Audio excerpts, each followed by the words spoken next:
Hello and welcome to the latest instalment of the Rangers Women's Supporters Group podcast. As always, I'm joined by Alan and Car.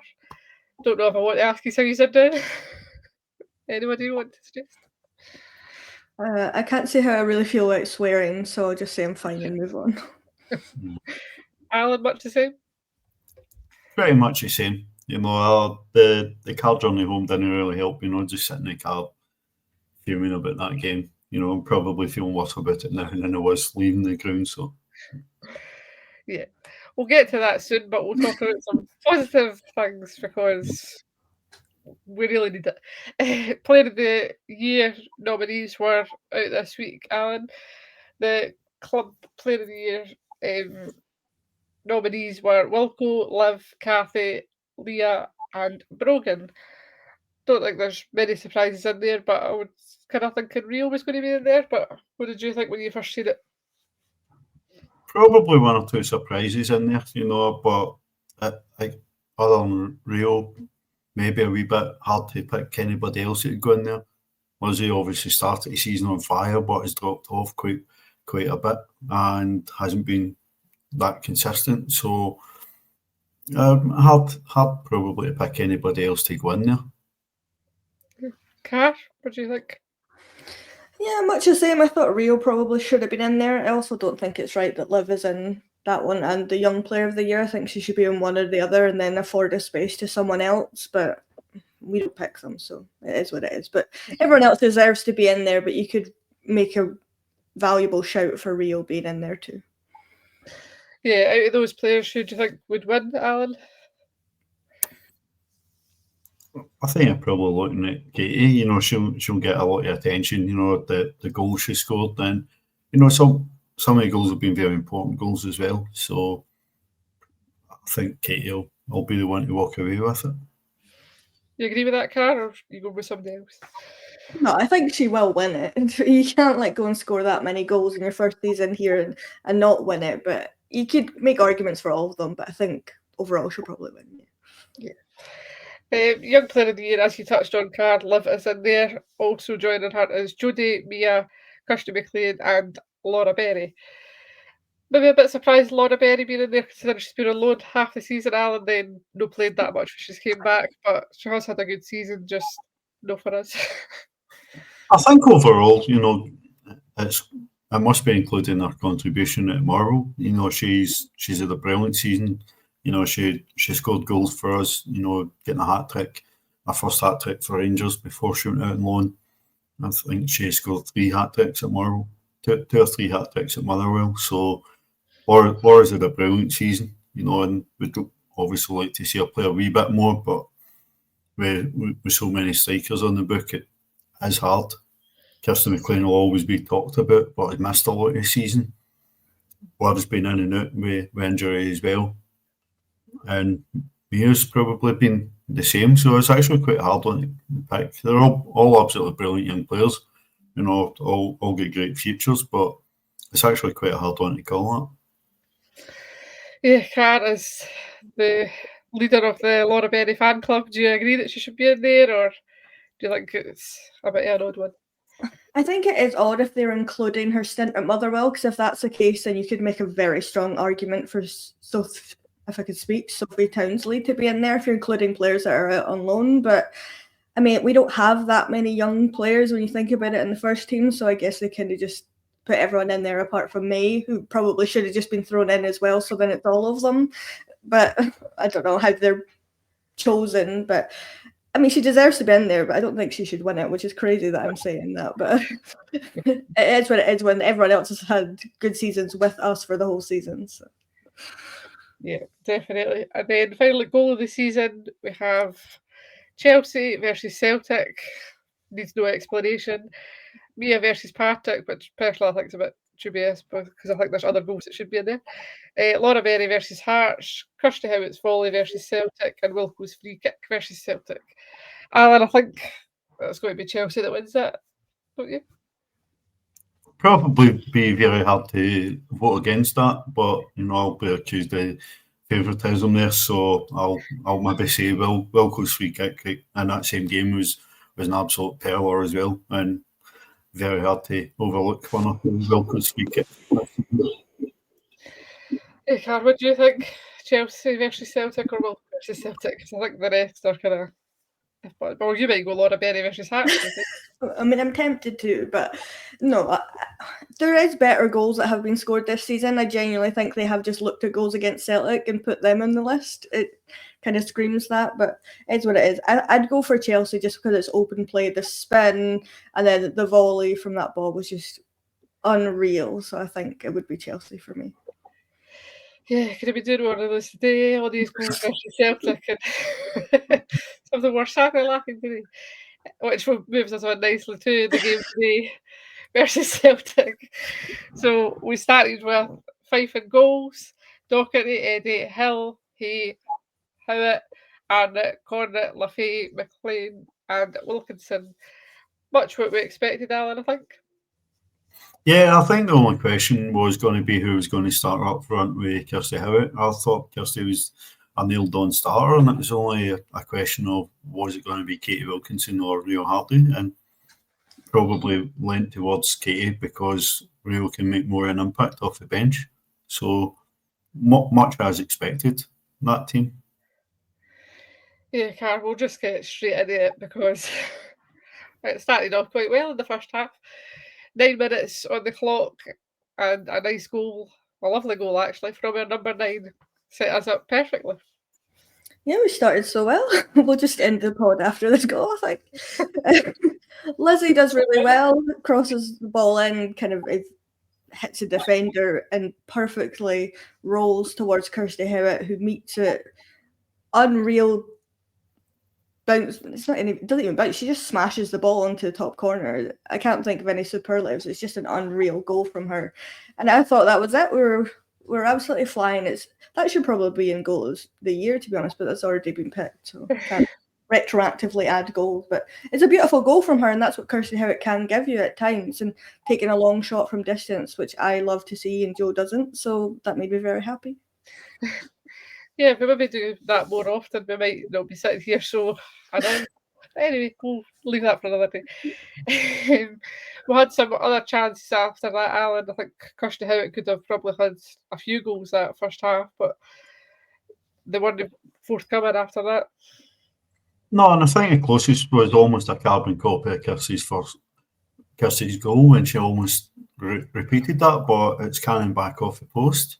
But we were all watching the game and concerned by just how much we were slowing the game down. Yeah, it was obvious when we got out Celtic, they don't like a team getting after him, and chasing down at the back, getting heavy touches at the back, and we're just not putting enough pressure on. It was clear that we were looking to slow the game down, and I just thought that was an absolute bonkers approach. We get a success against them by going and attacking them and really chasing their defence, and we gave them such an easy time today, and I just can't work out why. But we could all see it happening in front of us, and it's okay if you keep the clean sheet, but we've got a pretty poor record about keeping clean sheets against them. Yeah, definitely. Another big talking point in the first half as well, Car, was Camille, which probably could have been a penalty. It was like a foul. She got it was like a handball, and then where the same arm, the Celtic player catches Camille. I think she was it like a bloody nose or whatever? You watched it back, but should have been a penalty. How it wasn't a penalty, who knows? But it was another day having a dodgy ref. I don't know if he was dodgy. I just didn't think he knows what he's doing, to be honest. He was all over the shop for the whole game. For both sides, there was fouls that should have been cards, and he was letting them go. It was just wild. But anyway, this one, the lassie's got her arm in the air. The ball hits off her arm as it's in the air, and then the same arm hits Camille in the face. So either it's a handball, and that's a penalty in the box, or the foul because she smashed Camille in the face with her arm is also a penalty. The fact that he gave neither of them was incredible to me. They run down the other end of the pitch, nearly score, and then he eventually stops play, and we get people on to treat Camille. It looked like it was her cheek almost. She was getting kind of a pressure applied there, but absolutely baffling decision. Yeah, Alan, it's disappointing to see, obviously, that happened, and then as it's meant to be like a head knock or whatever, the ref's meant to kind of blow, and it was like 2 minutes later, Kirsty Howitt was shouting at the linesman. and the ref to kind of pull it back, but it's just a bizarre day and a refereeing performance once again. Yeah, I don't remember seeing that referee have a particularly bad game before, but it was absolutely rotten. But it'll obviously sound a bit sour grapes because the results no went as we wanted. But for him not to have noticed, a player down with a head knock, none of the two assistants noticing, it was quick enough to stop for other head knocks, which makes it crazy that, Camille was clearly down in a lot of pain, with a head knock, and, he's allowed play to go all the way to the other end of the park. Absolutely mental that he's done that, but thankfully Camille was okay, and after a bit of treatment was able to come back on and play. The subs came about 60 minutes. Yep, definitely. We went in 1-0 at half time, Carl. We were fairly happy with that because the first half had been no bad. We were leading. But that was about as good as it was going to get. Yeah, I mean, it's criminal, isn't it? We should have been 2 or 3 up at that point. We were absolutely cruising. They didn't offer much. Every time we ran at them, especially their keeper in the back line, they were kind of getting flustered. And then we kind of just stopped doing that and we sat off them for some reason. And it slowed the game down, taking forever to take throw-ins and whatnot. Baffling to me that we didn't just absolutely run at them and go in 3-0 at half time, and then the game's essentially won at that point. But it's us at Broadwood, so it's just what we like to do. Yeah, frustratingly. We'll come back at second half, Alan, and it seemed to be the players had a nap at half time and never woke up for it because it was very slow. Yeah, it was just more of the same. It was just a case of, it was almost like we were trying to manage the game, and see it out. But so after scoring in the 9th minute, it's a long time to try and see a game out.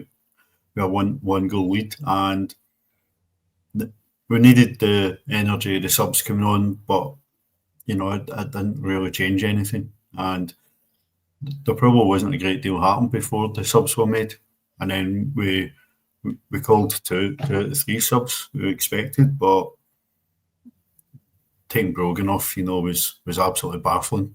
And as we spoke about in the pod, when we have Kirsten McLean, Chelsea Cornet, and Liv McLaughlin on the park in the midfield, it doesn't work. It's brilliant on paper, 3 cracking players, but it just does not seem to work for us. No, they're all too similar, and how we can see that sitting in the stands week by week because Joe tries, and she thinks one day it's going to pay off, and she'll be like, "See, told you so," but it's costing us points. So yeah. So as you say, Brogan went off bizarrely. Camille went off, Wilco went off, and on came Liv, Mia, and Rio Cash. As we say, Brogan should have been still on that pitch. She was having a great game, terrorising their defence, but bizarre that she went off. But on came Liv, Mia, and Rio.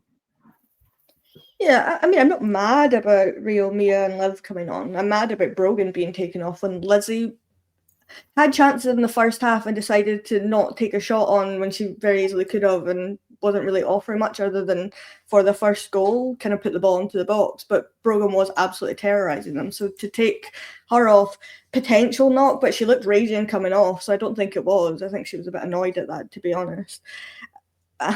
All yous have said having those 3 in the middle of the park together doesn't work. I guess for Camille, she needed to come off potential head knock, so just being careful potentially. I don't really know, but it slowed the game down even more, and it almost looked disjointed when they came on. It's like they had to take more time to figure out how to play with each other again, which I don't understand. They're a team that have played together all season, so I don't get why they couldn't figure it out. And they were getting in each other's way. It just became a bit of a shambles, really. Yeah, it was slow, and then it got even slower, so that wasn't great. Then Liv got herself in a bit of bother. Alan tried to, I don't know what she was doing, to be honest. Gets herself a yellow card. She has a bit of argy-bargy with one of their players. And then this kind of leads on to their goal, was Liv on a yellow and carry tackle their player, and they score.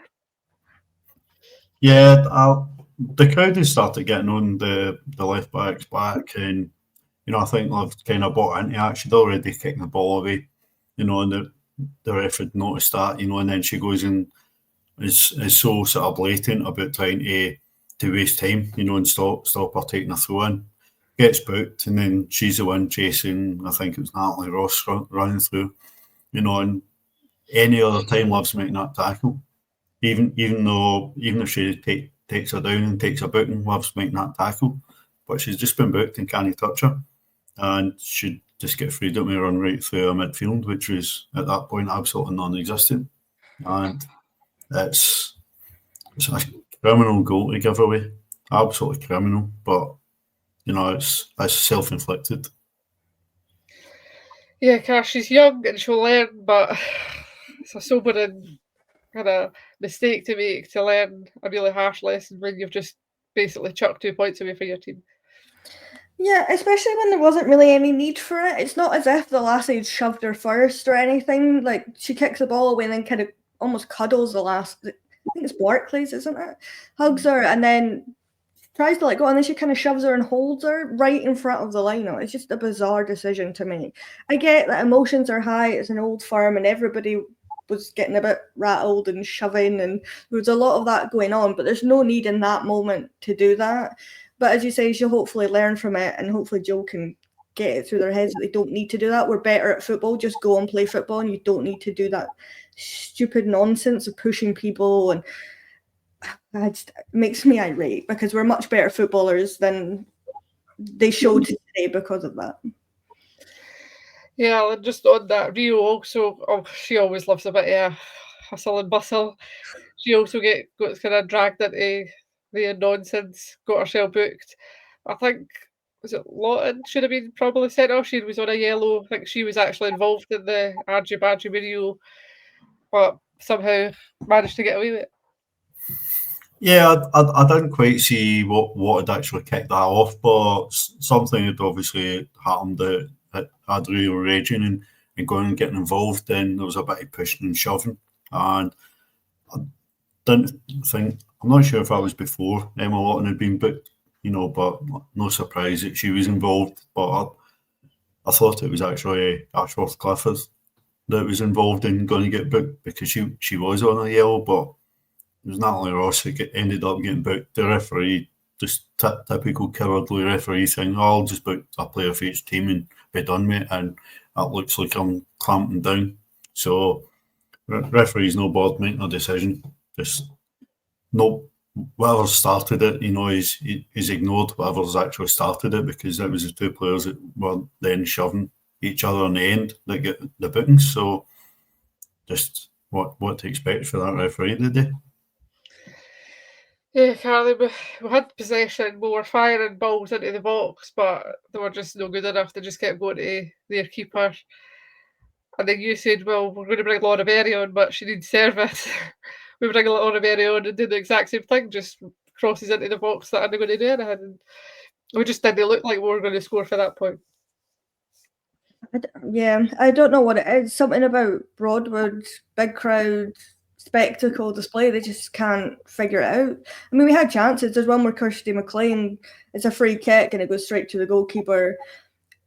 It's almost like we're scared. We just don't want to lose the game, so we'll just be timid and we'll go backwards and go side to side instead of putting delivery out to the winger, get the ball across the box, and hopefully one of our strikers will run onto it or create something. But it just wasn't working. But how long have we said that this season? There's been moments where we're not creating chances for the strikers. We're not putting balls into the box. We're scared to take players on. We're taking too many touches, too many passes. Just kind of the story of the season. But it's just more frustrating when the first half we could have been out of sight and we just let it dwindle away. Yep, we did. Finishes 1-1, Alan, and just really disappointed that it is 2 points lost rather than a point gained.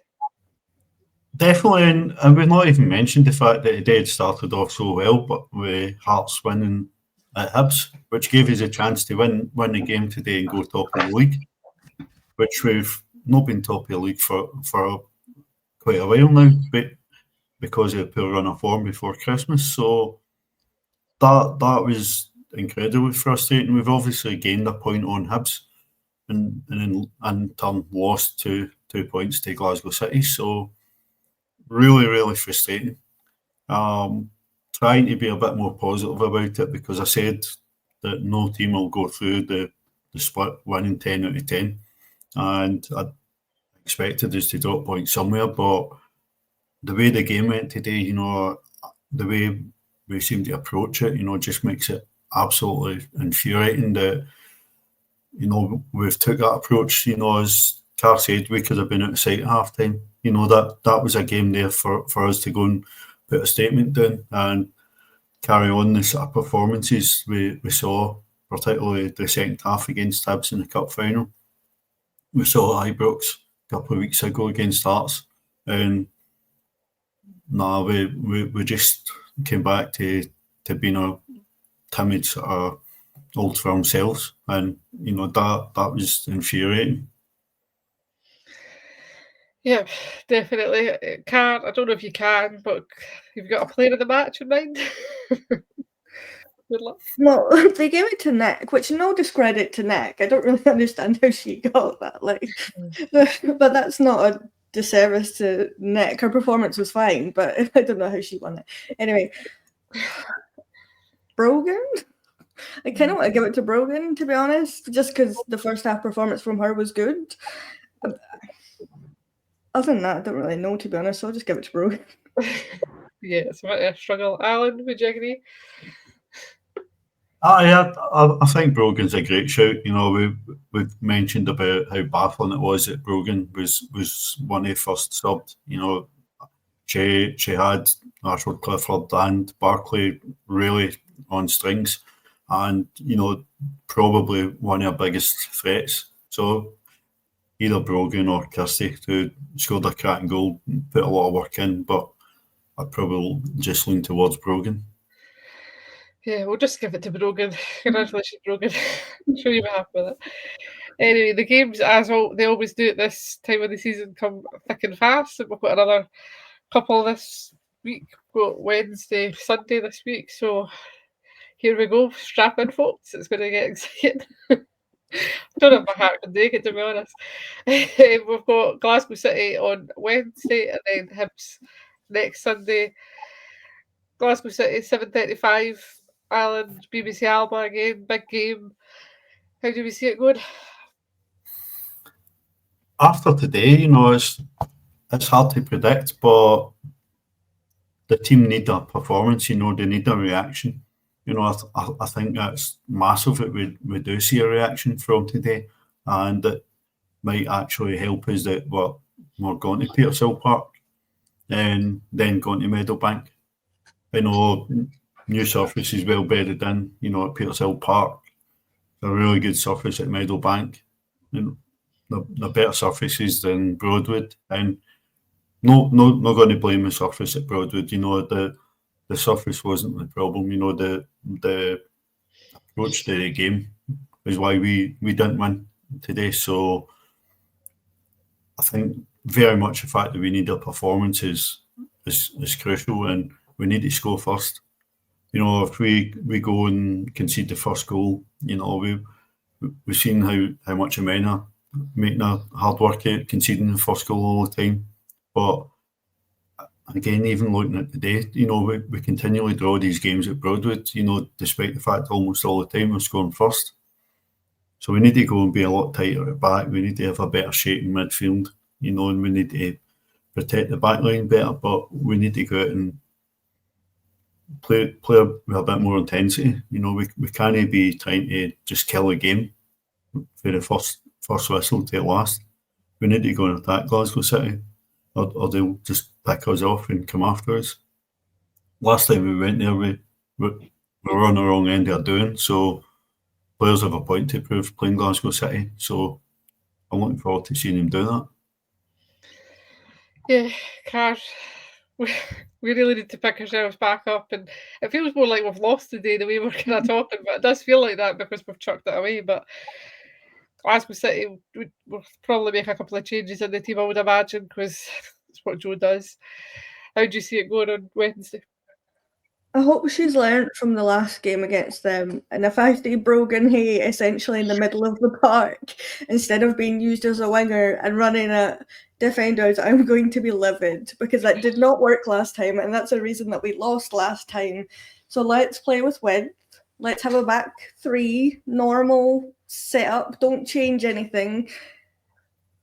I want to say we'll be fine, but I don't know. It depends what team turns up, to be honest. If we go at them and Wilco does her thing and is on fire, or Rio starts and she's on fire, we'll be fine. But it all just depends on the team that shows up. And as Alan says, if we score first, we'll probably be okay because that gets us up and then we're a little bit more comfortable. But it just depends. And you can never call these games. It's a nighttime game as well. It won't quite be dark at that point, so it won't be under the lights yet until like half time. But I guess that makes it a little different, but honestly, I don't know at the moment. If you'd asked me last week, if this had been this week, I would have been, we're absolutely fine, no worries at all. Now I'm kind of like, I don't know.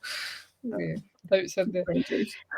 We'll have what was it last season, the season before, when it was the absolute limbs? And yeah. 2 years ago, under the lights, limbs. Use it. Nice if it was a wee bit more comfortable than conceding a late equaliser and then going and winning the game even later. So it would be nice if it was a bit more comfortable, but I'm expecting an incredibly tough night. Yeah, we'll take either an easy win or limbs in the 90th minute, as long as it's a win.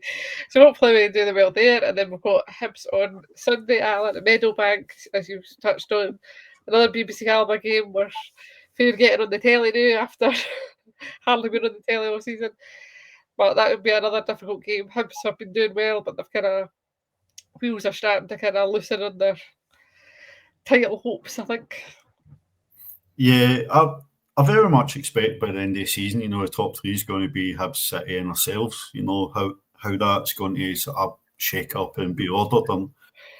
I'm not sure, I think it's very hard to call right now, but we'll see how they get on Wednesday. They're obviously travelling to play against Celtic at Hamilton, so that'll be interesting to keep an eye on while we're kind of watching our own game through our fingers. But we obviously had a great performance and a result against Hibs in the cup final a few weeks back, but we've obviously not beaten them in the league. So again, the players do have a point to prove. They've got a lot to prove with the games that are left this season. So the league's still there to be won, but Hibs and City in particular are going to take that very same approach. So I think we're playing in our next two games away at a team who are going to join us in the top three by the end of the season. Exciting, Karen. Games at Meadowbank are always fun, aren't they? Let's hope it's not windy, eh? Because it was horrendous last time with that wind. And honestly, I don't know. Can we just go to sleep till the end of the season and we'll just see what happens and how it turns out? Because I can't take this. Just wanted a comfortable split. We'll just go and win the games. We'll go win the title. But what will be, I suppose. Maybe we just need to take that approach and just it'll turn out fine in the end. I think we just need to scrap the split. We're doing great until the split. Can we? Go back to no split. We won the league last time.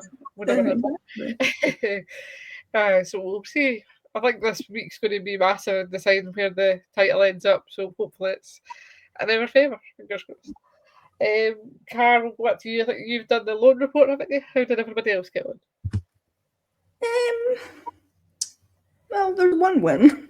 No, there's two. Sorry, I tell a lie. Motherwell, Sophie Black was on the bench but came on the 61st minute, and Ailey Austin played the full game, so that's good.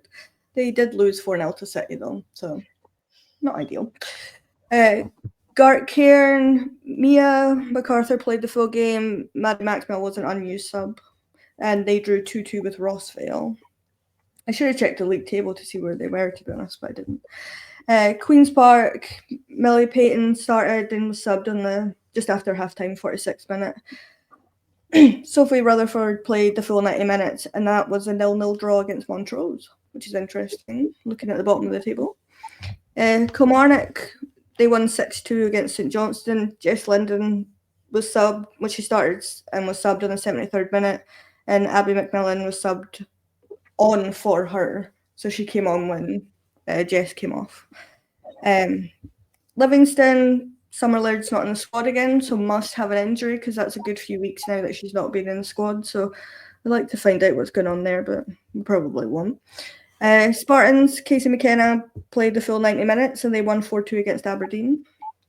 Hamilton lost, which is not something I've said a lot this season, which is interesting. They lost 2-1 against Boroughmuir Thistle.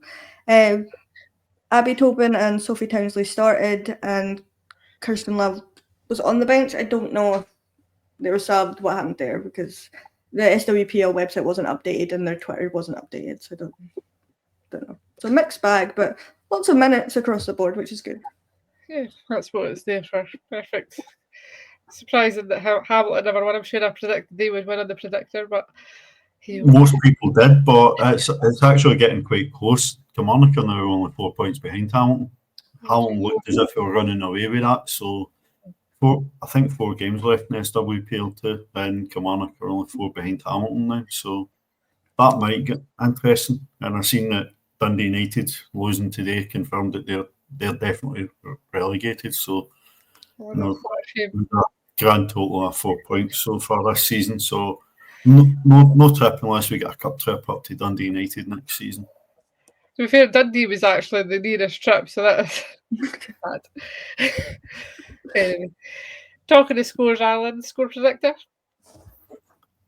Just a wee bit of work to finish it off, but currently, in terms of the points added up, you're sitting second for the week behind Callum Ross.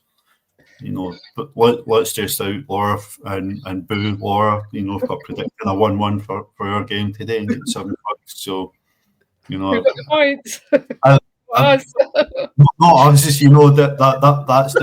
that's the problem. But talking about midweek, that makes me realise I've got a bit more work to do with predictor. So I'll get a post up tonight for the midweek round.